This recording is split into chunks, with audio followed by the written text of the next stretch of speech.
At ito nga ang karugtong ng mga isinisiwalat ni Maharlika Buljakera tungkol sa isang DDS na humihit-hit ng damo.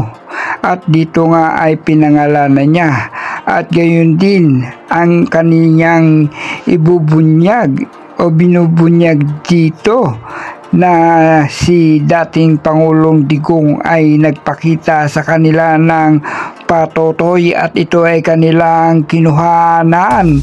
Narito nga ang mga pagsisiwalat ni Maharlika Buljakera at nabanggit niya rin dito si Senador Robin Padilla at iba pang mga sangkot sa mga bagay na kanyang isisiwalat Senador Amy Marcos at gayon din si Daryl Yap.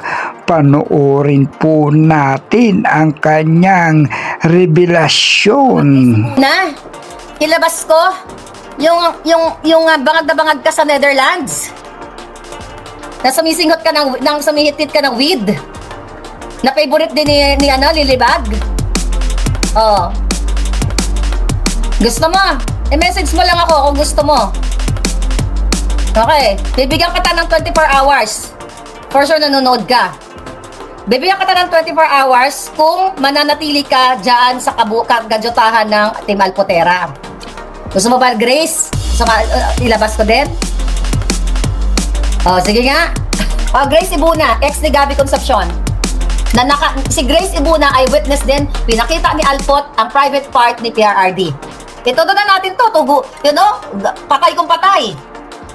Team 420. Grace. At ikaw din ang nagsabi sa akin, Grace, na yung daughter-in-law mo, na hilaw, na si Dina Arroyo Tagtoco, ay addictus benedictus. Totoo naman. Tama ka naman.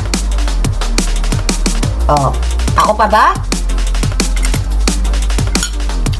Sabi mo sa akin, Gracia, Maharlika is Maharlika, ngayon, pinangalanan ka ng mga yan, itadrag na kita. Diadrag niyo ako sa mga kasinungalingan niyo Mag-ask ng permission kay Senator Robin Padilla. Senator, if you're watching, you know what I mean. Because Grace, you allowed me to film you, darling. Anong presyo pinagsasabi nila? Ilabas nyo lahat, ebidensya nyo. Maghubaran tayo. Okay? O, yan. Si Amy Marcos, puting ahas yan. Okay? Inutusan niya si Daryl Yap na ibigay sa akin ng kabikaka si Lisa. Kaso lang, nung sabi niya na lalabas sila para sabihin na bangag yung kapatid niya, yun ang hindi niya ginawa. So, the more na gumagawa kayo ng kasinungalingan, the more na nahuhubaran kayo.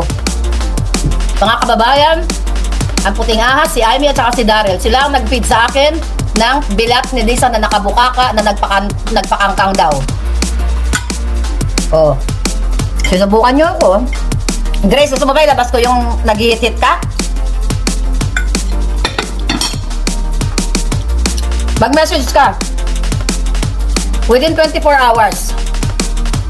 Total, nilabas nyo naman na Hindi ko na sinabi kung anong video na yun Total, kayo na rin naglabas. Pinangalanan ka na ng Team Alpotera. Ng buong buo, binigyan ka ng apelyido. Mag-message ka 24 hours na. Kasi sis ang tawagan natin, sis. Okay? Magdahilan ka kung wala. Kung walang kung ano man ang dahilan mo. Okay? Pero ilalabas ko to.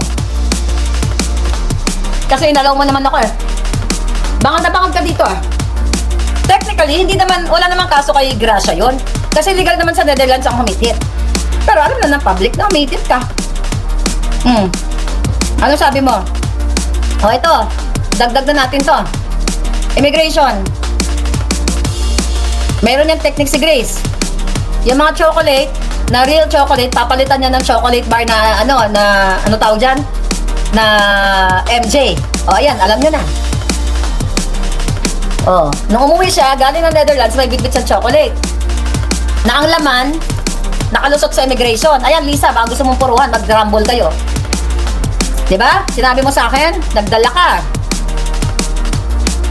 May witness ako. Ito. Di ba chocolate bar? Ang racket niyan ng Team Alpotera na Tully Grace. Chocolate, may laman yan, papalitan niya ng MJ. Yan, nakalusot siya, nakauwi siya. Sinabi na sa akin yun eh. Oh, yan, Team Alpotera pa kayo. Ninyo, papahamak talaga kayo sa ginagawa nyo. Oh, immigration. Kaya pag pumasok si Team Alpotera, yung si Alpot, may bit-bit na mga yan. Pakiusap. Yung chocolate na to, ayan, tinuturuan ko na kayo. Immigration and Custom. Itong chocolate na to, pag galing sila sa Netherlands, pinapalitan nila ng laman. Chocolate, kana. Alam nyo na yon. MJ. Immigration, what's out? Lahat ng mga nagagaling sa Netherlands na Team Alpotera, cannabis chocolate, binibitbit nila dyan sa Pilipinas. Ano, Senator Robin, itotodo ko na ba? Ano na ba itodo ko? Sabihin nyo lang.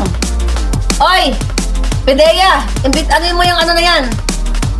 Yung mga Alpotera na yan, tumitira yan sila ng MJ or kana. Kasi nakano tayo dito eh. Di ba? May mga ganun sila. Mahalika, nag-addict yan. May mga ganun sila. O, sino addict sa atin? Sabi mo lang, Gracia. Lalabas ko ba yung video? Sabi mo, nagpapapresyo? Really? Oh, Gracia, dali. Si Alpotera, pinagtanggol mo. Na pinakitaan ka ng pototoy ni PRRD, tamang tawa ka dahil, high ka nun. If you're watching, Miss Anilet. Yung mga kamag-anak ni Pangulong Duterte.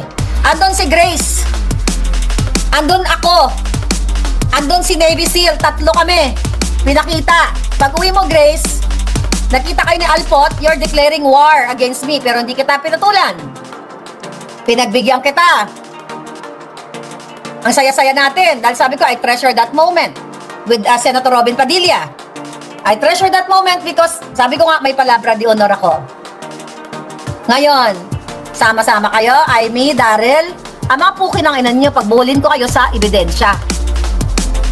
Sino True DDS ngayon? Kaya Miss Anilet Abansenya, if you're watching, Grace Ibuna ay isa sa pinakamagandang well, alam ko hindi siya mag-witness. Isa yan, Inday Sara, nando doon si Gracia. Diba? Paano mga lulusutan ng Aimee Marcos? Ang grupo mo nag-send sa akin ng bilat ni Lisa na nakabukang kang. Nangako ka, nasasabi mo na yung kapatid mo, nasabi mong adik. In public, kaya ako nagwawala.